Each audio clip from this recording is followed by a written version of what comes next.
आगमन हुआ, विशेष क्या है? देखिए, आज राष्ट्रीय महिला दिवस है और विशेष यही है कि राष्ट्रीय महिला दिवस के अवसर पर जो सरोजिनी नायडू जी का जन्मतिथि है, चानन क्षेत्र में कार्यक्रम रखने की 3 वजह थी। पहली वजह यह है कि जिला स्तर पर भी एक फुटबॉल मैच हुआ। उस फुटबॉल मैच में चानन की किसी गांव की लड़कियाँ चैंपियन बन के उभरी हैं, तो उन चैंपियन लड़कियों के सम्मान में एक कार्यक्रम यहाँ रखा गया था कि जिस गाँव की बेटियाँ, जिस क्षेत्र की बेटियाँ तो पूरे जिला में 32 टीमों में फुटबॉल टीम में चैंपियन बनी। हम लोग का मन था कि उनके गांव को सम्मानित करने के लिए, उन बच्चों को सम्मानित करने के लिए हम लोगों ने यहाँ पर कार्यक्रम रखा था। एक दूसरी वजह यह भी थी कि माननीय पिंकी कुशवाहा जी जो सदस्य हैं राज्य महिला आयोग में, ओबीसी क्षेत्र से हैं, हम लोग का एक और आकर्षण था कि उनके क्षेत्र में एक कार्यक्रम रखा जाए ताकि यहाँ की महिलाओं को, यहाँ की बेटियों को महिला आयोग के बारे में और राष्ट्रीय महिला दिवस के बारे में जानकारी मिले कि चीज़ क्या है। और तीसरा जो सबसे महत्वपूर्ण कारण था कि लखीसराय जिला महिला के लिंगानुपात में और महिला के सशक्तिकरण के मामले में अगर देखा जाए तो हम लोग जो राष्ट्रीय पैमाना है उससे पीछे है। कार्यक्रम हम लोग बहुत कर रहे हैं, लेकिन बहुत दिनों से ये जिला पीछे है। पिछली बार हम लोग ने देखा था कि लोकसभा चुनाव में जो सामान्यतः माना जाता है कि महिलाओं का वोट प्रतिशत ज़्यादा होता है, इस क्षेत्र में वोट प्रतिशत भी महिलाओं का कम था। जो इस पिछले विधानसभा चुनाव में महिलाओं ने बढ़ चढ़ के वोट दिया और वोट प्रतिशत भी बढ़ा है। तो महिला सशक्तिकरण का कार्यक्रम ऐसी जगह पे रखना चाहिए जो ज़्यादा से ज़्यादा उसका असर पड़े। इस क्षेत्र में शिक्षा की कमी है, तुलनात्मक रूप से देखें तो क्षेत्र थोड़ा पिछड़ा हुआ है।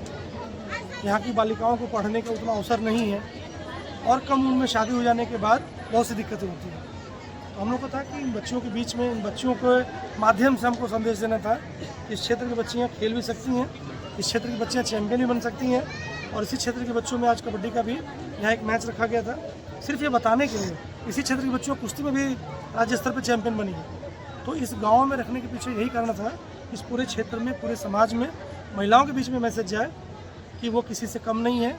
और सरकार की जो भी योजना है उसका हम लोग यहाँ पे शिविर भी लगाए थे, ये बताने के लिए कि महिलाओं के लिए सरकार क्या कर रही है, उनके सशक्तिकरण की क्या योजना है। बस इसमें सबको आगे आके अपनी योजनाओं का लाभ लेना है। साथ ही साथ जितने पुरुष बंधु हैं उनसे भी अनुरोध है कि वो लोग भी इस योजनाओं को जानें और अपने घर में अपनी बहन बेटियों को इन योजनाओं का लाभ दें और महिलाओं का सम्मान करें। जहाँ भी मौका मिले महिलाओं को आगे बढ़ने में बढ़ाएं। एक तो खेल का मैदान भले ना हो, खिलाड़ी आपके पास मौजूद। जी सर। अभी कुछ दिन पहले कुश्ती का इतना बड़ा दंगल भी आपके क्षेत्र में आयोजित हुआ था, उस कार्यक्रम में भी आया था। तो क्षेत्र जो है वो खिलाड़ियों का क्षेत्र है और बहुत ज़्यादा प्रतिभा है यहाँ पर।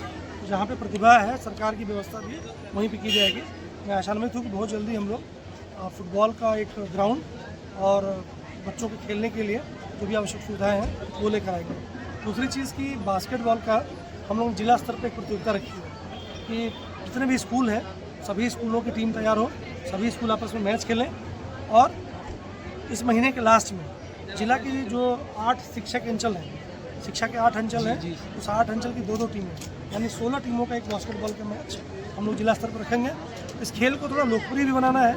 मैदान तो बन गया लेकिन कोई खेलता नहीं है। बच्चों को इसकी जानकारी भी देनी है कि खेल कैसे खेले जाते हैं। तो धीरे धीरे हम लोग प्रयास कर रहे हैं। आप मीडिया बंधुओं का अगर सहयोग रहेगा तो हम लोग इस काम को भी आगे बढ़ाएंगे। बहुत बहुत धन्यवाद।